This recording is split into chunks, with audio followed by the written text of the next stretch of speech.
구독, 알림 설정까지 부탁드립니다. 오늘도 우리 사는 이야기 찾아주셔서 감사합니다. 사연자분이 보내주신 이야기 시작해볼게요. 안녕하세요. 저는 30대 후반의 여성입니다. 어릴 적부터 가정환경이 불우하고 경제적으로 어려워서 실업고를 졸업하고 일찍 취업을 하게 되었습니다. 요즘 같아서는 상상이 안 되는 달동네 판자촌에서 낳고 자랐으니 사람들은 얘기를 해도 모르겠다고 하더군요. 공동 화장실은 악취도 심하고 물이 잘 내려가지도 않았습니다. 그런 곳에서 실업고를 버스 3번을 갈아타고 다니며 공부를 했습니다. 살 길은 공부밖에 없다는 생각에 나름 열심히 해서 졸업하고는 좋은 성적으로 공기업에 입사하게 되었습니다. 저는 외모도 출중하고 일도 잘했지만 학벌이 걸림돌이 돼서 아무리 다녀도 급여나 복지후생에 있어 발전이 없었습니다. 정말 아주 조금씩 나아지긴 했으나 그게 너무 아주 조금이라 체감조차 못하는 정도였으니까요. 때로는 출근하는 아침이 싫어서 도망가고 싶을 때도 많았습니다. 그런 제게 큰 변화가 일어나는 사건이 일어났습니다. 정말 기적 같은 일이었죠. 입사 초부터 저에게 무척 잘해주는 대졸 남자 사원이 있었습니다. 나이는 저보다 2살 많았지만 좋은 학벌에 성격 좋고 외모도 훈훈한 남자였습니다. 여직원들의 대시가 끊이지 않았고 항상 시기와 질투까지 몰고 다니는 멋진 남자였죠. 듣기로는 집안도 좋아서 부모님이 대학 교수에 건물도 몇 채 가지고 있다고 했습니다. 저는 그 사람이 가진 조건이 너무나 마음에 들었지만 워낙 저하고는 차이가 많이 나서 바라보는 것만으로도 많이 행복했습니다. 그는 다른 여직원에게 대하는 것보다 저에게 물심양면으로 잘해주고 아침에 출근하면 책상 위에 모닝커피와 샌드위치도 놓여져 있곤 했습니다. 아마도 그 사람은 제가 새벽같이 나오느라 밥도 못 먹는 걸 알고 있는 것 같았죠. 하지만 이래서는 안 되겠다 싶어 어느 날 제가 그 직원을 불러서 말했어요. 저에게 잘해주는 것은 고맙지만 사람 마음 흔들지 말고 좋은 사람 만나길 바란다고 했습니다. 그런데 그 사람은 제 말이 끝나자마자 절대 그럴 수 없다고 저를 오랜 시간 지켜봤는데 정식으로 사귀자는 겁니다. 믿을 수가 없었습니다. 저에게 그런 행운이 찾아올 줄 정말 몰랐습니다. 그는 제게 결혼을 전제로 사귀고 싶다면서 그 이후에도 정말 하늘처럼 저를 귀하게 대했습니다. 전 꿈인지 생시인지 볼을 꼬집어 볼 정도로 행복한 나날들이었죠. 다른 여직원들이 저를 부러워하다 못해 모함할 정도로 그는 저를 리드했고 교제한 지 1년도 지나지 않아 그 남자는 결혼하자고 하며 예비시댁에 인사를 드리러 가자고 하더군요. 그렇게 인사를 드리러 가긴 했는데 부모님이 절 좋아하지 않으시더군요. 사실 예상 못했던 건 아니지만 남친 부모님의 반대가 매우 거셌습니다. 남친은 명문대 석사까지 마치고 정년 보장되는 공기업 직원에 조건 좋은 집안을 훔쳐가 줄을 섰는데 제가 마음에 드실 리가 없었던 거죠. 솔직히 저도 속은 상했지만 그런 부분이 아예 이해가 되지 않는 것도 아니었고요. 하지만 저희 둘은 그럴수록 애정이 더욱 깊어져 갔습니다. 남친은 저에게 어느 날 자신의 부탁을 들어달라고 하더군요. 남친은 먼저 아기부터 갖자고 했습니다. 요즘 말로 속도 위반이라고 하죠. 그래야 부모님이 허락해 주실 것 같다고 하며 절 설득했고 정말 남친의 말대로 그제서야 예비 시부모님은 관계를 인정하고 결혼을 허락하셨습니다. 남친은 저뿐만 아니라 저희 부모님에게도 정말 잘했습니다.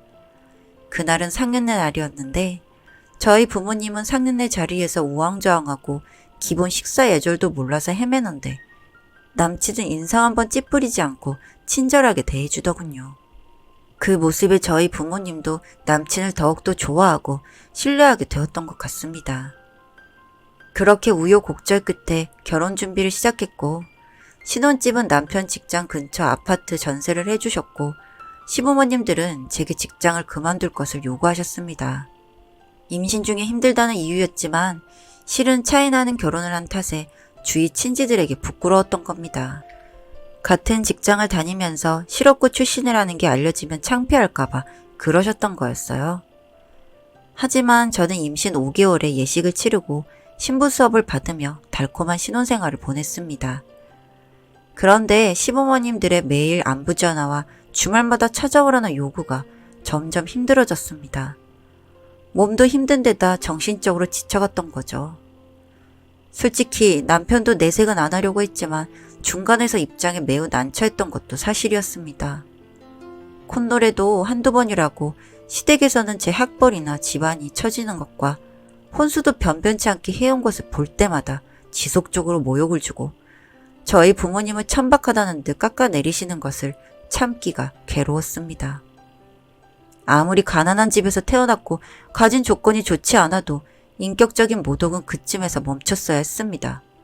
양심이란 게 있었다면요. 출산을 100일도 안 되어 시아버님 생신상을 성대하게 차리라고 강요하고 제가 임신성 당뇨가 회복되지 않은 탓에 거절을 하자 대놓고 욕을 하셨습니다. 제대로 배우지도 못한 예절 모르는 며느리라며 정신적 학대를 해서 저는 점점 마음의 상처를 입고 우울증에 빠져들었습니다. 예쁜 딸을 얻었는데 아들은 언제 낳을 거냐, 대를 잇지 못하면 유산은 한 푼도 줄 수 없다면서 경고를 하셨고 저는 그런 거 필요 없다고 하니 누굴 속이려 드냐며 네 속셈을 모를 것 같냐고 호통을 치셨습니다. 그러다가 전 딸아이가 돌이 될 무렵부터 남편과 관계가 멀어짐을 느꼈습니다. 우울증이 심해서 전 폭식을 하면서 풀었고 시댁에 가지 않으려 하는 것을 설득하다가 제가 완강하게 거부를 하자 밖으로 나돌기 시작했습니다.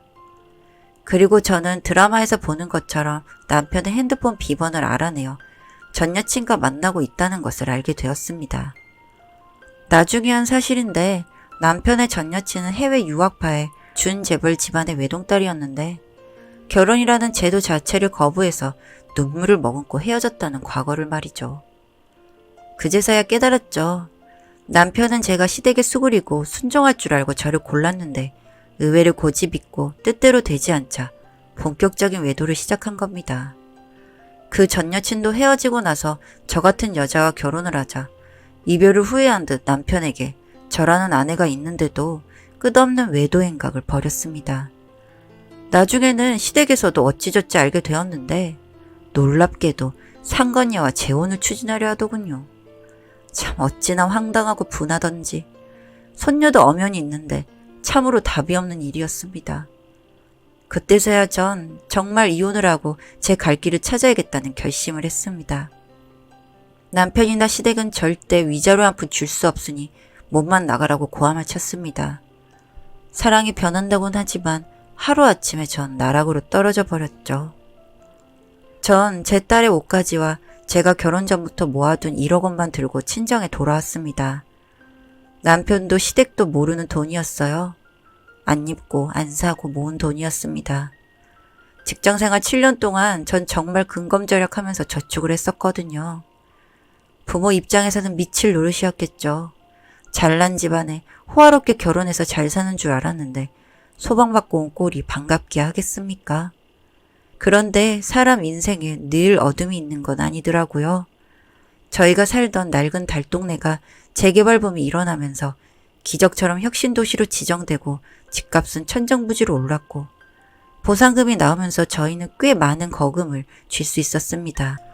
전 딸을 부모님께 맡기고 배움에 목이 말랐기에 다시 수능 입시 공부를 해서 인서울은 아니지만 지방 의대에 합격했습니다. 그 공부했던 세월을 생각하면 다신 못할 것 같아요. 하루에 4시간 이상 자본 적이 없었고 매일을 독서실에서 바람 한 번 쐬본 일 없이 그렇게 살았으니까요. 졸리면 정말 제 머리로 후드려 패가며 잠을 깨곤 했으니까요. 그때마다 절 무시했던 그들을 떠올리며 이를 바득바득 갈았습니다. 그렇게 저는 28살이라는 늦은 나이에 신입생이 되었습니다만 의외로 저처럼 늦게 들어온 친구들 몇이 있어 힘들지 않게 학교 생활을 할 수 있었습니다.